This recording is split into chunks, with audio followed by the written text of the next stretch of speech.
नमस्कार, आप देख रहे हैं जनभावना टाइम्स। आपके साथ मैं हूं अंकिता और हमारे साथ हैं बहुत खास मेहमान ज्योतिषाचार्य पंडित सुरेश शास्त्री जी। पंडित जी, बहुत बहुत स्वागत है आपका।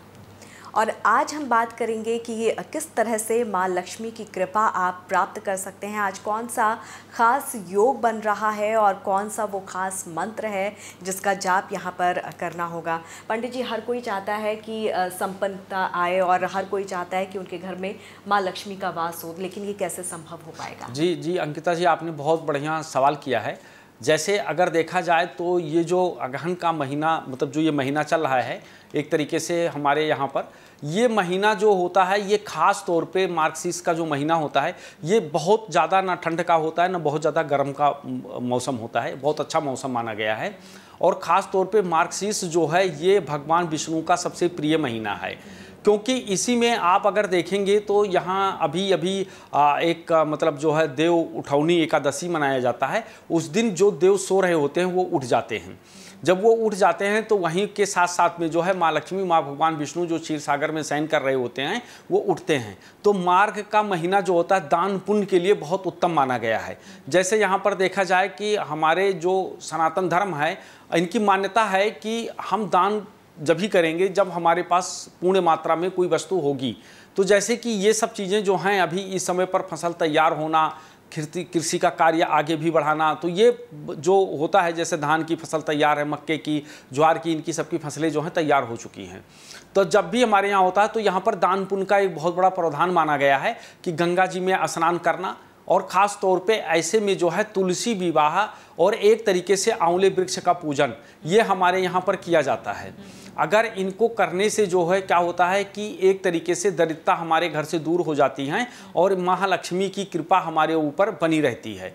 दूसरी चीज़ अगर देखा जाए तो हमारे यहाँ पर जो है सबसे बढ़िया जो पर्व माना गया है वो कृष्ण पक्ष की जो तृतीया तिथि है उसको माना गया है, जो कि रात को 8:19 तक रहेगी। इसके दिन क्या होता है कि खास तौर पे लोग कथा सुनते हैं भगवान विष्णु की, माँ लक्ष्मी का पूजन करते हैं, गणेश और लक्ष्मी का पूजन किया जाता है।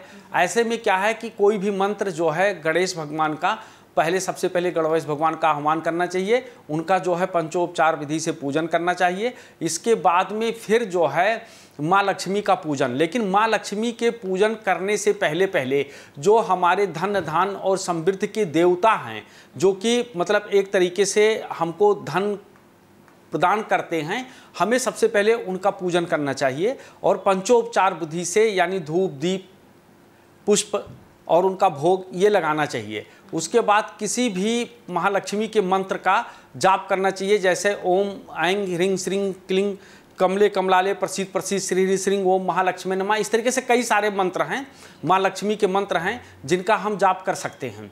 और उसके साथ साथ में जो है हम श्री सूक्त लक्ष्मी सूक्त का पाठ कर सकते हैं, क्योंकि श्री सूक्त का एक ऐसा पाठ है कि जिसका पाठ करने से व्यक्ति जो होता है वो दरिद्र से दरिद्र व्यक्ति ही बहुत बड़ा धनवान बन जाता है। खास तौर पे शुक्र जो होता है वो लक्ष्मीप्रद देवता है, और जैसा कि मैंने बताया कि इस समय पर शुक्र की युक्ति जहाँ जहाँ उनकी दृष्टि पड़ रही है बहुत शुभ पड़ रही है, क्योंकि शुक्र और बृहस्पति की दृष्टि में कभी भी कोई दोष नहीं होता है, क्योंकि एक धर्म गुरु हैं और एक तरीके से एक राक्षस गुरु हैं। तो जब भी गुरु की दृष्टि में कभी भी किसी प्रकार का कोई दोष नहीं माना जाता है। तो माँ लक्ष्मी का पूजन करना चाहिए और उनको एक तरीके से माँ लक्ष्मी को खीर का भोग लगाना चाहिए।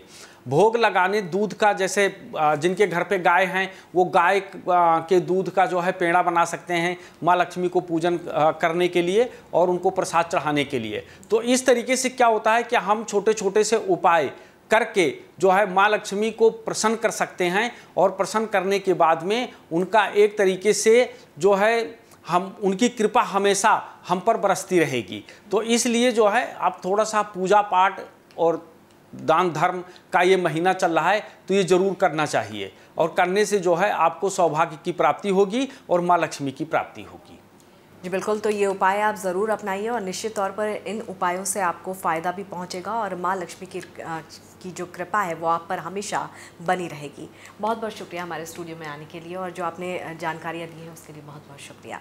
और इसी के साथ हमारी खास पेशकश में फ़िलहाल इतना ही। आप जुड़े रहिए जनभावना टाइम्स के साथ। नमस्कार।